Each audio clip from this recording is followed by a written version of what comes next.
Hari ini kita ditantang, apakah kita menerima dengan iman atau menjadi rutinitas.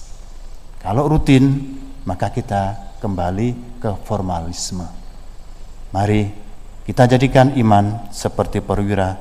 Tuhan, tambahlah iman kami supaya pantas dan memperoleh kesembuhan. Mari hamba masuklah ke tempat pengambilan. Dalam nama Bapa dan Putra dan Roh Kudus. Amin. Rahmat dan damai sejahtera dari Allah Bapa dan dari Tuhan kita Yesus Kristus bersamamu. Selamat pagi para saudara-saudari. Kita memulai pekan ini dengan awal yang baru, hari yang baru.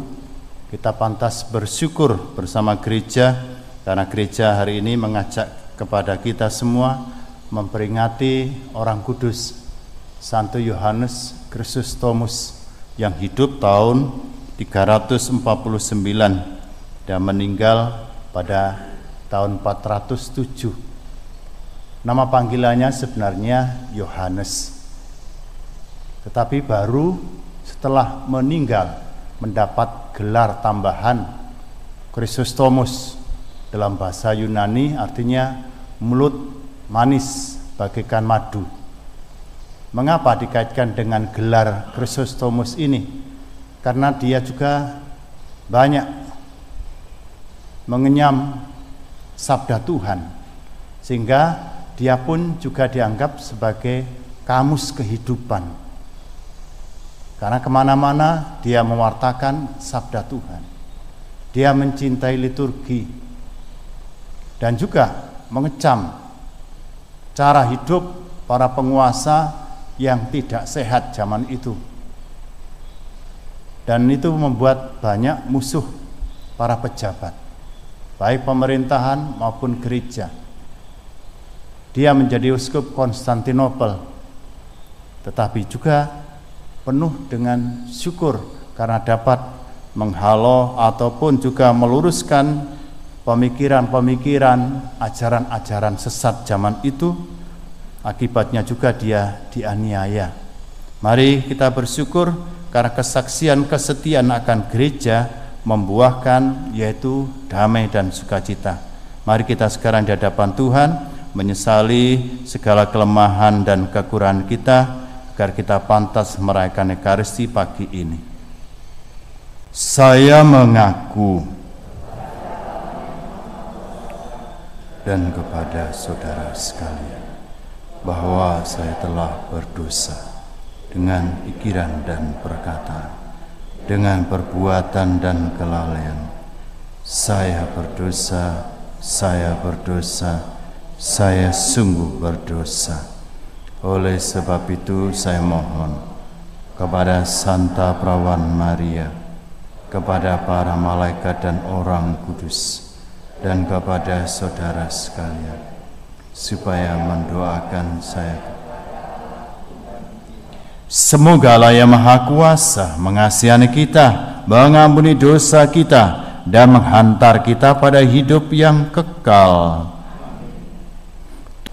Ada suatu kebiasaan bagi orang Yahudi terhadap penjajah. Satu sisi, orang Yahudi merasa sebagai bangsa pilihan Tuhan. Ada jarak yang harus diambil bagi bangsa-bangsa di luar dari bangsa Yahudi, apalagi penjajah. Orang Romawi adalah datang sebagai penjajah, tetapi ternyata tidak semua penjajah itu jelek. Buktinya hari ini kita mendengar membuat rumah ibadat di Kapernaum, ini justru penjajah yang membuat, yang membangun dan membiayainya. Itu menurut laporan tadi. Dialah yang menanggung pembangunan rumah ibadat kami. Tetapi tetap ada pemisahan. Orang Yahudi tidak boleh masuk sembarangan ke rumah orang asing. Dianggap najis. Karena penjajah atau orang asing itu dianggap kafir.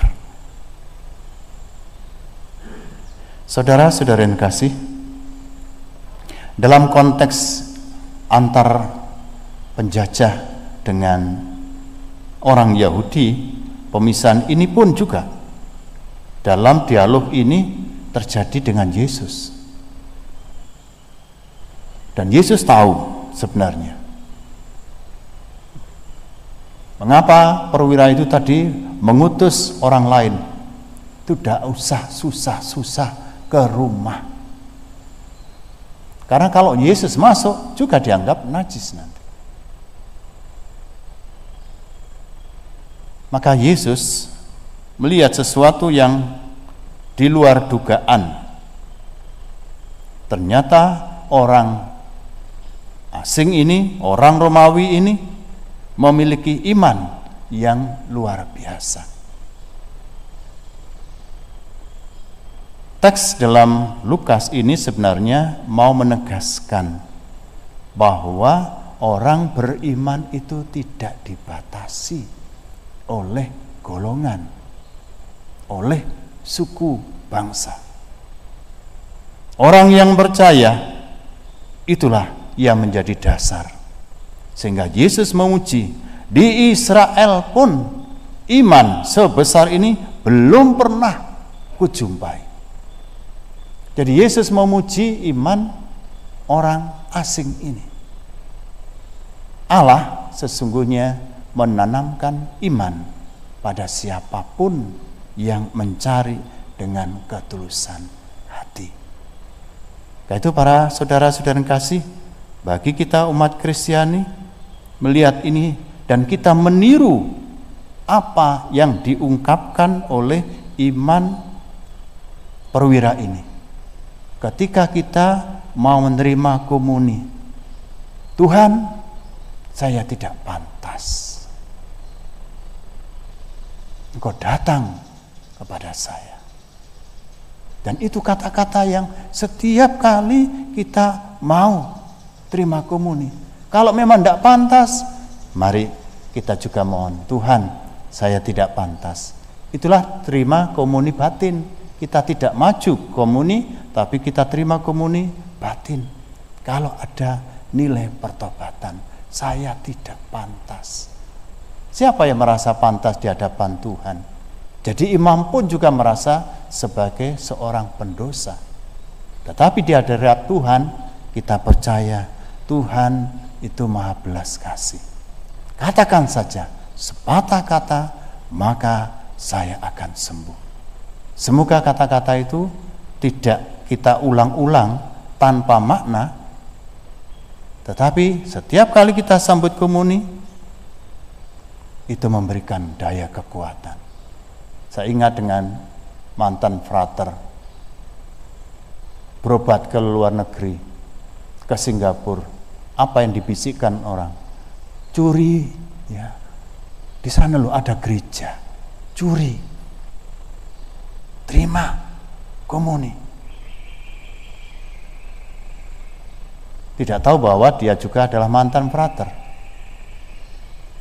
Dan memang akhirnya dia sadar, mantan frater ini ketika terima komuni itu, dia mengalami satu kesembuhan. Ada pertobatan batin. Orang lain menyuruh mencuri, tetapi kalau kita sendiri kehilangan daya iman, hari ini kita ditantang, apakah kita menerima dengan iman atau menjadi rutinitas. Kalau rutin, maka kita kembali ke formalisme. Mari kita jadikan iman seperti perwira. Tuhan, tambahlah iman kami supaya pantas dan memperoleh kesembuhan.